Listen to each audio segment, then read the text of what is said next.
сийип туруп кагынып эле кетип калгандар тозокко түшөт. Фажитанибуху. Ошолор менен отурбагыла вообще-то. Бир дасторконго бир арак же ошондой нерсе коюлган болсо, мас кылуучу нерсе отурбаш керек. Кокус магазинден чогуу алып чыгып чогуу ичебиз дей турган болбосо, мен суу эле ичем, мен пепси эле ичем эмес, үзүлүш керек. Бирөөдөн калып кетип аткан учурларда текеберленип туруп, бирөөнүн даражасын түшүрүүгө аракет кылат. Бирөө өтүп кетип атат да. Өтүп кетип атканда элдерге айтып турат, ондой да оны өйдө көрбөгүлө. Onun мындай минустары бар деп туруп, паска тартып, өзүңө теңегенге аракет кылат да. Кыйбатчы жана ушак таркатып жүргөн адамдарга баш ийбегин деген сөз. Баш ийбеген деген сөз айтканын кылбагын деген сөз. Туугандар, таза деген сөздү айтыштын өзү түшүнүктүү. Таза деген нерсени түшүнүшүбүз үчүн кантип таза болуш керек деген. Кир нерсени билип алышыбыз керек, ыплас нерсени. Кайсы нерседен тазаланышыбыз керек? Ал эки нерседен турат. Биринчиси көзгө көрүнгөн ыпластык кир бар, көзгө көрүнгөн ыпластык бар. Жана көзгө көрүнбөгөн ыпластык дагы бар. Ушул экөөнүн тең таза болгон адам бейишке кирет. Көзгө көрүнгөн ыпластык, биз ыплас, нажас, кир дегенде жалаң көзгө көрүнгөндү гана түшүнүп алабыз. Алар кайсылар? Арам жануарлардын шилекейи, эти, башка нерселери. Арак жана ошол мас кылуучу нерселер. Адамдын аркасынан алдынан чыккан тезектер, сийдиктер, жана ошондой эле кан, ириң, адамдык болсун, айбандык болсун. Жана ошондой эле өтө бир эмеге чейин жетип калган мусор, жана өлүмтүк, жана башка нерселер. Бул биз көрүп турган эле нерселер. Жана бирок ойлойлу ушул эле ыпластуу нерселер депчи. Албетте бул нерселерден тазаланыш керек. Экинчи дагы тарабы бар ыпластуу нерселер көзгө көрүнбөгөн ыпластуу нерселер. Көзгө көрүнбөгөн ыпластуу нерселер эң чоңу ач көздүк. Ач көздүк. Бул ач көздүк кандай ыпластык? Адамдын ички ыпластыгы. Bundan тазаланыш керек. Экинчиси текеберлик деген. Палан таза адам дейт го. Таза адам дегенде ушул сыпаттар жок адамды биз таза дейбиз. Өзүнүн тилибизде да аралаш, анткени бул динибиздеги болгон нерсе чынында биздин бардык салтыбызга, каныбызга сиңип кеткен. Бирөө эгешпесе, жамандабаса, түз жүргөн болсо, палан таза адам деп айтабыз го. Ушул маани туура. Мындай көзгө көрүнбөгөн текеберлик, көрө албастык жана ач көздүк деген нерсе. Жана ушакчы бир нерселерди жана ызычын уюштурган ушундай кирлер нерселердин бардыгы кекчилдик. Ушулардан тазаланган адам таза адам дейбиз го. Ушулардан тазаланыш керек. Кокус тазаланбай калсак, баа биз сөздүн башында баштагандай эле бул пайгамбардын айтылган бейишке кирбейт. Ким көзгө көрүнбөгөн ички пластыктарды тазалабаса, көзгө көрүнүп турган сырткыны дагы тазалабаса, бул адам бейишке кирбейт. Ага далил пайгамбарыбыз саллаллаху алейхи ва саллям айткан сөзү бар. Ла ядхулул жанна ман кана фи qalbihi мисқала зарратин мин кибр. Бейишке кирбейт, жаннатка кирбейт кимде ким жүрөгүндө кыпындай болсо дагы текеберлик болгон болсо. Текеберлик мындай менсинген болгон болсо, бул бейишке кирбейт. Неге кирбейт дегенде, анын ичинде бир нажас бар. Бул көзгө көрүнбөгөн нажас. Түшүнүп атасыздарбы? Ушул кирбейт. Ушул сөздү айтканда, я Расулулла, биз өзүбүздүн мындай кийимдерди таза алып жүрүп, өзгө тыкан жүрүп, ушундай сулуу алып жүрөбүз. Эми баягы текеберликтин бир чекесине кирип калабы дегенде айткан жок. Текеберлик деген сөз батарул хак ва гамтун нас. Текеберлик деген акыйкатты кабыл албай коюш жана адамдарды кемсинтиш. Ал таза жүр, кийинип, жакшынакай кийинген, ал текеберликке кошулбайт. Бирок ошондой кийингендерден көп чыгат го негизи. Бирөөнү кемсинткен, менин кийимим кыйыныраак, сен начарраксың депчи. А негизинен алын эмес. Анын ичиндеги нерсе тыюу салынган шариятта. Бирөөнү кемсинткен жана акыйкатты кабыл албай койгон. Баягы бирөө күрөшөт дагы, күрөштөн жеңилип калсам жок деп берет го. Ошо сыяктуу да. Акыйкат мына бул биздин шариятыбыз.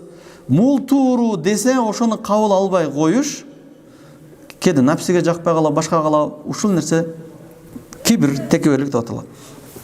Иншалла кыска убактыбызда ушул ыпластыктан тазаланууга иншалла кандай жолдор бар, канчалык деңгээлде биз буйрулганбыз, иншалла сүйлөшөбүз. Бисмилла дегенде эле көзгө көрүнгөн нажас жөнүндө сүйлөп баштайлы. Анан көрүнбөгөнүнө дагы токтолобуз. Көзгө көрүнгөн нажастар бир эки нерсени дагы кошумчалап коелу. Азыркы айткан адамдан чыккан кан, ириң, нажас, сийдиги же тезеги жана башкалардан сырткары тер дагы, бирок аны менен намаз окуй берет. Бирок адамга жакпай турган ырак нерсе да, андан дагы тазаланганга буйруганбыз. Жана ооздон чыккан жыт бар, башка нерселерди дагы бул тазаланууга буйрулган нерсе. Пайгамбарыбыз саллаллаху алейхи ва салламдын авалын сыпаттап атып, Айша радиаллаху анха, пайгамбарыбыздын аялы Айша энебиз айтып атат: "Аввалу ма ябдау ас-сивак." Пайгамбарыбыз эң биринчи баштаган иши мисвак болгон, ол тишти тазалаш болгон. Биз үммөт катарычы, барыбыз көкүрөк чаябызга, мен пайгамбарыбыздын үммөтүмүн. Биз деген динди сонун карман атпайбыз дегенде, биз не менен баштайбыз ошону? Ар бирибиз өзгө суроо берип көрөлүчү. Биз эң биринчи баштаган нерсебиз телефондон, WhatsApp'тан жооп бериш, туурабы? Ойгонуп кеткенде бир каттар жөнөтүлгөн да, саар ответтер келип калат, башка кылат. Пайгамбарыбыз турары менен да бисмилла деп көздү ачканда не зикир бар? Алхамдулиллахиллади ахьяна ба'дама аматана ва илайхин нушур. Аллага мактоолор болсун, бизди өлгөндөн кийин кайра тирилткен. Өлүм кичи, уйку кичине өлүм дедик, а? Жана биз баарыбыз Аллага кайтуучубуз деп айтып туруп, ойгонуп, көз ачылып-ачылбастан дайым пайгамбардын башында мисвак болгон. Алып туруп тишти тазалаган. Андан кийин башка нерсеге өткөн. Биз карап көрүңүздөр, кээ биркибиз тишти 2 күн, 3 күн тазалабай коебуз дагы. Жаныбыздагы адам капа кылбаш үчүн унчукпай кое беребиз. Кээ бирки жакын адамдар айтат: "Кичине тишти жууп ал" деп. Анткени биз жакын көрүшкөндө башкаганда жыт чыгат бизге кадимкидейчи. Анан эми сыртта бири-бирибизге жыт чыкпашы мүмкүн чынында. Пайгамбар неге көздүн ойгонору менен тишти жууп атат? Жеңемдердин жанында уят эле болосуздар да. Туурабы? Анткени жанында жүрөсүздөр.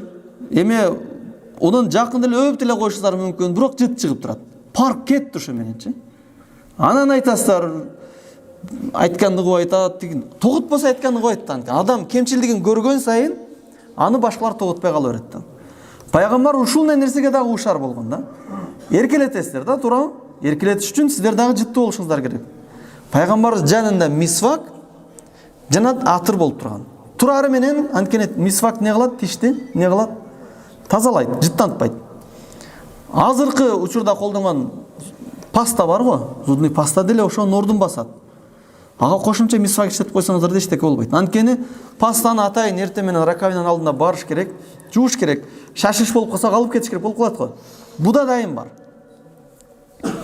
Мына ошондуктан бир аз майдаланып айтышка туура келип атат. Тазалык деген нерседе пайгамбар ушуга чейин көңүл бурган. Анан дагы неге көңүл бурган? Сүннөт амалдар бар. Жума бүгүн бардыңыздар, кантип келдиңиздер? Гусул алып келдиңиздер, туурабы? Жума күнү гусул алыш бул өтө зарыл аткарыш керек болгон сүннөттөрдөн. Неге андай болуп атат? Бунун хикмасы эмне? Биз адамдар жакындайбыз бири-бирибизге. Жума күнү анча-мынча майда-чүйдө мечиттерде окулбайт дагы, бирок чоң мечиттерде окулунат, тыгын болот. Ошол учурда бизден жыт чыкпаш керек жаныбыздагыларгачы. Адам айтып атпайбызбы, бири-бирибиздин кемчилигибизди көргөн сайын барып кетет да. Ушундай нерсеге чейин пайгамбарыбыз тазаланууга буйруган. Негизги ибадаттардын көпчүлүгүндө адам көп жакындай турган жерлерге гусул алышты пайгамбарыбыз буйруган. Мисалы, жума күнү жуунуш керек. Кокус аял менен кошулган болбосо, анда да жуунуш керек. Неге дегенде терлейт, кыймыл бар да, туура? Чоң жумуш кылганда жуунуш керек. Айт намаздарын келгенге жуунуш керек. Умрага барып тур эхрам байлайм деп, ажыга барып тур эхрам байлайм дегенде да жуунуп тур кийиш керек. Бирок кокус суук болуп, ден соолугу оор болуп, жуунбай койсо эчтеке эмес, үзүр берилет. Бирок ошону гусул алганга буйрулган. Неге деп ойлойсуздар? Анткени тазалыкка көңүл бурганда, чогуу жүргөндө эме болбош керек да. Жыт чыкпаш керек, башка. Жада калса ким пиязды жана чеснокту бышырбай жеген болсо, мына биздин мешитибизге жакындабасын деген. Жакындабасын десең, кирбесин деген маани эмес, жакындабай туруп турсун. Жанагындай же мисвак менен же тишти жууш керек. Кыскасы, анткени жакындаса не болот? Жанындагы адамдарга зыянын берет. Дагы кошумчалап айткан, адамдар зыян тарткан нерседе периштелер дагы азар тартат. Анткени жанагы жыт адамга зыянын берет да. Периштелер дагы адам катары эле зыянын алат. Ошондуктан не кыла? Тазалагыла дейт. Ол жегенге арам эмес пиязчы. Пияз, чеснокту кам жесе болот, кээде лечение үчүн. Бирок жери менен не кылыш керек? Тазалаш керек. Мына биздин динибиз ушундай да туугандар. Майда нерсеге чейин алып барган, ушул майда нерсе биздин жашообузда негизги нерсени чечип коет. Негизги нерсени чечип коет. Жана сөздүн башында айттык го, пайгамбарыбыз эң башында мисвак менен баштаган. Биз бир-эки жолу не кылабыз? Ооз жыттанган абалда үй бүлөгө ушундай бир нерсе сүйлөп жүрөбүз. Бир-эки жол эмес, күндө. Ошол нерсе үчүн тоготпойт дагы кеңири бир оозанды сүйлөй берет. Жана оозанды сүйлөп атып үйрөнүп калат. Жана авторитет көрбөгөн үчүн андан башка жашоодагы минуска кете бере турган нерсе. Бул пайгамбарыбыздын сүннөтү сөзсүз түрдө бизге пайда болгондуктан аткарган буйруган. Анан экинчиси кийинки грубирагын өтөйлүчү, мындай жаткан оорураак пластыктар, аны тазаланыш керек. Арак жана чочко же болбосо арам кылынган жаныбарлар бар го, ошолордун териси, андан чыккан нерселердин баардыгын арам кылынган. Неге биз ошол айбанды айттык? Анткени анын териси дагы арам. Мисалы эшекти минген адам көп узак басса, анын териси кийимге жармашса, намаз бейнамаз кылат. Бирок чочконун терилеген тери же шилекейи тийсе, кийим бейнамаз кылат. Ошончолук тең. Анткени аятта реджсу мин амали шайтан деп келет. Ушул нерселерде арак жана чочко жана башка нерселерди айтып туруп, бул шайтандын кылган иштеринин ыплас нерсе, фаштанибуху, алыс жүргүлө деген. Анан арак деген нерседе мындай деген нерсе бар. Кээде топтолуп отуруп калган учурларда арак ичкендер бар. Арактан да кылдыйракта, бирок арам болгон нерселер бар. Пиво же башка нерсе ичкендер бар. Отуруп алып бир баклажкадан ичип туруп, жанындагы ичпеген адамдар бар. Бирок шариятыбыз кандай кылат? Фажтанибуху. Ошолор менен отурбагыла вообще-то. Бир дасторконго бир арак же ошондой нерсе коюлган болсо, мас кылчу нерсе, отурбаш керек. Кокус магазинден чогуу алып чыгып чогуу ичебиз дей турган болмосо, мен суу ичем, мен пепси ичем эмес, үзүлүш керек. Жада калса, ал ичкен болсо бөлүш керек, анан оозу болбой калды депчи. Кичине кап болсо кап болот, не болот, бирок биздин шариятыбыз ушул нерсени кармайт. Даават ушундай жол менен дагы айтылат. Пайгамбарыбыз саллаллаху алейхи вассалам эки кабырдын жанынан өтүп баратып, сахабалар менен кел атат эле дагы. Бул хадисти уккансыздар барыңыздар. Биз бүгүн ушуну неме жагын ачып беребиз. Неге эки башка күнөө бирок азапталып атат? Эки кабырдын жанынан өтүп баратып айтты: "Иннахума ю'адзибан." Муну ол эки кабырда жаткан адам азапталып атат деди. "Ва ма ю'адзибани фи кабир." Бул экөө силердин көз карашыңарда чоң күнөө менен азапталбай атат. Амма ахадухума, алеме мына биринчиси дейт. Ал экөөнүн бирөөсү факана ямши бин намима. Ал дайым ушакчыл, адамдар чагыштырыш менен ушакташып жүрдүлөр. Бул кандай пластык? Ички, көзгө көрүнбөгөн пластык туугандар. Бул кечке бирөөнүн кемчилдигин укса, же өзү табып, башка адамдарга риваят кылат болчу да. Мындай бар, ана мындай бар. Кечке барып бирөөнү жамандайт, мындайча айтканда башчыларына, карапайым элге, досторуна, жакындарына жамандап келет. Ошол себептүү бул тозокко түшүүчүлөр. Экинчиси ва аммал ахар, ал эми экинчи кабырда жаткан адам факана ла ястанзиху минал баул. Ал хадисти түз которо эле сийдигинен тазаланбайт болчу. Ошол ишти кылат, болду, кете берет да. ушул себептүү азапталынат. Мына караңыздар, ушул хадис далил болот. Жана биз сөздүн башында айткан таза эмес адам бейишке кирбейт. Через тозок өтөт. Ушул азабы себептүү тозокко түшөт. Не деген? Биринчиси ички кийими бар го. Адам хадисте бул жерде баул дейт, сийдигинен тазаланбайт деп. Ал адам сийип бүткөндөн кийин анын тамчысы денесине тийбеши мүмкүн, бирок несине тиет? Ички кийимге тиет. Ал кургап калып кете берет. Ушул нерсе тозокко киргизет. Алхамдулилла, шүгүр дейле, биз намаз окуйбуз дагы кийимин бейнамаз болуп калат да, ошол нерсеге биз этияттанабыз. Дайым чөнтөктө кагаз жүрөт, куруктап, керек болсо жууп да коебуз, мустахап, туурабы? Ушунун аркасынан эгер кокус түшүп калса, аны алмаштырганга аракет кылабыз. Бирок тилекке каршы намаз окубаган адам, намаз окубагандар 100% айтсак болот да. Намаз окубаган эле адам 100% сийдигинден тазаланбайт. Аны көрүп эле жүрөсүздөр, мына общественный туалеттерде ошол иштин аткарып туруп, калып кетип кала берет. Бул шарият болгон үчүн айтабыз, түшүнүктүүрөөк болсун депчи. Мындай кылып мынакка оодарсак түшүнбөй коюп туруп беморал жүрөт. Ошол сийип туруп, кагынып эле кетип калгандар тозокко түшөт. Анткени пайгамбарыбыз айтып атат, мен айтпайтам. Сийдигинен тазаланбагандыгы себептүү азапталат. Каерде? Кабырдан баштап азапталат. Ал эмнеге ыпластыгы бар эле? Бул көзгө көрүнгөн ыпластык бар эле, ушуну тазалабат. Ал эми биринчиси немен азапталат эле? Бул ушакчылык менен. Көзгө көрүнбөгөн, ичинде көралбастык деген оорусу бар эле, текеберлик деген оорусу бар эле, ачкөздүк деген оорусу. Ушул 3 нерсе аны ушакчы кылып койду да. Адам ушундай болот да, кээде бирөөдөн калып кетип аткан учурларда текеберленип туруп бирөөнүн даражасын түшүргөнгө аракет кылат. Бирөө өтүп кетип атат да. Өтүп кетип атканда элдерге айтып турат, ондойдо аны бөйдө көрбөгүлө. Onu мындай минустары бар деп туруп паска тартып өзүңө теңегенге аракет кылат да. Же ачкөздүк бар. Ачкөздүк бар. Ал жеткен ийгиликке сен эртерээк жетип аны аркага кайтарыш керек. Же көрө албастык, анын ийгилигин көрө албастык. Ошол себептүү адамды ушакчы кылат. Аллах Таала Куранда Калам сүрөсүнүн 10-11 аятында ушинтип айткан: "Ла ядхулул жанна наммам", астагфируллах. Кала Аллах Таала: "Ва ла тути' кулла халлафин махин". Бардык жалгандан ант иче берген адамдарга жана ушакчы, кыйбатчы жана ушак таркатып жүргөн адамдарга баш ийбегин деген сөз. Баш ийбеген деген сөз айтканын кыбагын деген сөз.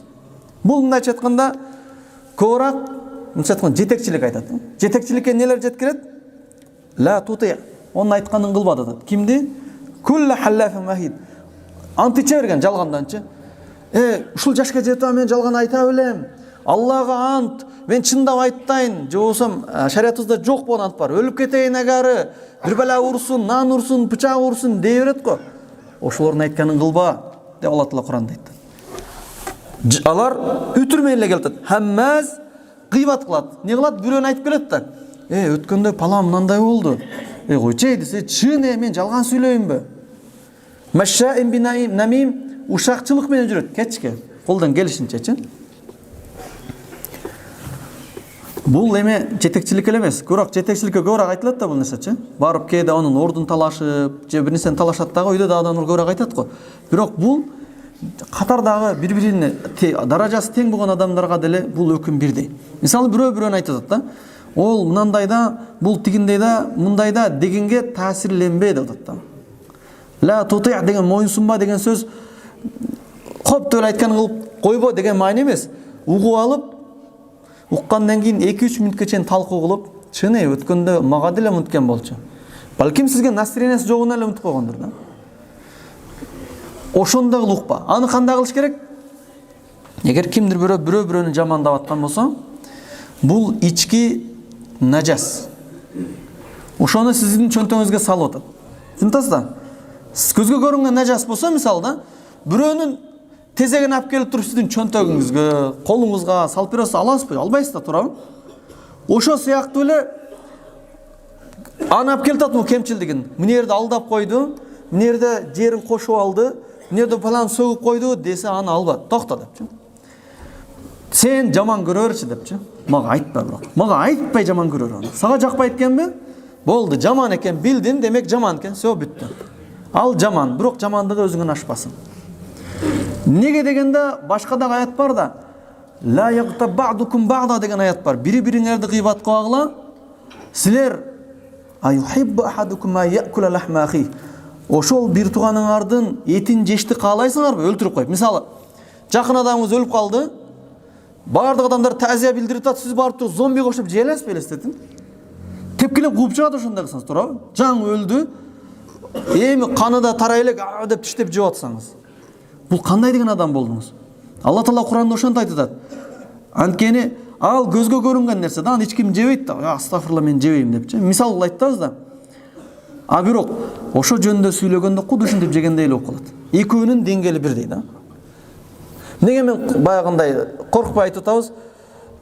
Бир тууганыңдын канын, ириңин, тезегин алып келсе чөнтөгүңө сабайсыз го деген сыяктуу, онун кемчигилин алып келсе ham аны кулакка салып, жүрөккө сиңирбеш керек аны. Ошону алгандай болуп калат. Токтотуш керек. Анткени ал көзгө көрүнбөгөн ыпластык. Неге дегенде тазалоо деген темада сүйлөшүп атабыз.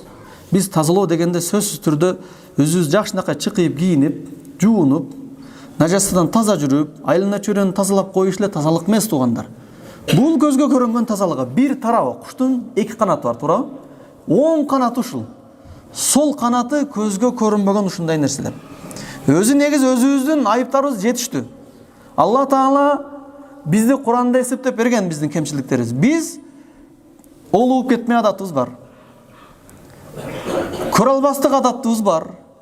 Ач көздүк адатыбыз бар. Ошонун үстүнөн күрөшүп жүрөбүз өзүчү. Оңой албай кыйналтабыз эмчи. Эми бирөөнүкүн алып не кыласың анчы? Бирөөнүкүн алганда шайтан айтат. Сен эле эмес дүйнөдө мындай катаган, он алдагы ошондой депчи. Ошого жаман күнөө иштерди көп укпаганга аракет кылыш керек. Ошондо адамга ушундай сезим келет. Ар бир адам өзүнүн кемчилигин өзү билет да. Менде ушундай бир пластыктар бар, кемчиликтер бар. Шуну жоюйын деп жүрөт. А бирок башкалардыкын уга берсе, башкалардын уга берсе эмне болот? Көнүп калат да. Мисалы, больницаларга барып калганда, ооруканаларга кээ бирки врачтардын кылган аракеттерин көрүп таң калып кетесиз да. Мисалы, сиз жакын адамыңыз ооруп барды, шашып бардыңыз. Мындай скорый помощь мененчи. Же машинаңыз менен шашып мындай жатканда кызылга карабай алып бардыңыз да. Алып барып көрсөтсөңүз, врач шашпайт. Шашпа, өзүңөн кел. Эчтеке болбойт. Ол тырышып атат өзүнө. Же бир нерсе кыл десе, туруп тур. Сен чыгып тур эшикке. Бияктан нерв, мындай кара, акыл үйрөт. Мен менен разборго оны кара десе, ал деген эмне дегенде ооруну саардан кечке көрөт. Сиз өмүрүңүздө бир жылда бир жолу көрүп атасыз дагы, өзүңүздөн кетип атасыз да. Чынында мынага жардам бербесе болбойт. Бул өтө оор абалда деп бардыңыз. Алар неге? Алар деле жардам берет, бирок бемурал да. Кээде ушундай окуялар бар. Ичин жарып операция кылат, обедке чыгып кеткен учурлар болот го. Силер уян кылып тургула депчи. Же болбосо мындай болуп атат, токтоп обед депчи. Неге дегенде алар деле түшүнүш керек. Саардан кечке көрөт ушуну, туурабы? Кечке адам тырышып келе берсе, балким биринчи иштеп келген учурларда обедке да чыкпай, башка да кылбай, кээде мындай акчасы жетпей калгандар жанынан дары кошуп болсо ham караган башындачы. Кийин уже үйрөнүп калгандагы эми көнүмүш адатка айланган. Муну неге айткым келип атат? Биздеги оору жаман, ички жамандык, ыпластык биз көрө берсек башкалардыкынчы, анда бизге ham көнүмүш болуп калат. Неге дайым бирөөнүн аркасын чукуп жүргөн адам начар болот, билесиздерби? Кечке бирөөнү эле жамандап жүргөн адам өзүнө, анткени ал өзүн таза сезет да. Жалаң бирөөнүн айыбы менен алек болгон адам өзүнүн айыбын оңдогонго убактысы жетпей калат. Качан адам өзүнүн ички ыпластыктарын тазалаш менен алек болгондо, анда бирөөлөрдүн айыбына ашпай калат. Бүгүн иншалла тазалык деген темада туугандар биз жеке өзүбүздүн ички көзгө көрүнбөгөн ыпластыктар жана көзгө көрүнгөн ыпластыктар жөнүндө сүйлөштүк. Эми сырткы чөйрөдө, ушул нерселер сөз сыртка таасир этет. Айлана чөйрөдө зыянын тазалоо дегенде, айлана чөйрөнү тазалоо дегенде мынандай. Аны дагы ойлогоңуздар, мына жаз келди. Дайым кайталанган нерсе, айлана чөйрөнү тазалашыбыз керек. Тазалаганда мусорларды терип, мүмкүн болсо дарактарды коюп, зыян бере турган нерселерди алыш, муну билесиздер да. Ушул эле эмес туугандар. Ошол эле маалда айлана чөйрөгө дагы биздин зыяныбыз тийбеш керек. Тилибиз менен, өзүбүздүн текебелигибиз менен, мисалы, жанагы жолдо мындай эле жол бар, ошого батпай, жолсом жол бар, жолду тосуп алып, жолсом жолдо өткөн адамдарга катуу айтып, же настроение болбогондо ошол настроение башкага жайып, ошол дагы ичиңиздеги мына текеберлик же өчкөздүктүн ичинен чыккан нерселер да. Аны зыянга айлана чөйрөнү ушул көзгө көрүнбөгөн пластыктар, мусорлар менен да тазалаш керек, бир жакка тартыш керек. Пайгамбарыбыз саллаллаху алейхи ва саллям айткан: имататул аза анит тарик. Жолдон зыян берүүчү. Аза дегенде зыян. Ал көзгө көрүнбөгөн дагы зыян, көзгө көрүнгөн дагы зыянды алып ташташ. Бул садака деп айткан. Жана ыйман жөнүндө айтат. Ыйман эмне? Ал-иман бид'у ва саб'уна шу'ба. Ыйман 70 канча бир бөлүкчөдөн турат. Дарак бар го. Даракка салыштыр. Дарактын бутактары бар, 70 канча бутактан турат. А'лаха эң жогоркусу каулу ла илаха иллаллах. Аллахтан башка илах жок деп куәлик бериш. Аднаха эң ылдыйы жолдон адамдарга зыян бере турган нерселерди алып салыш.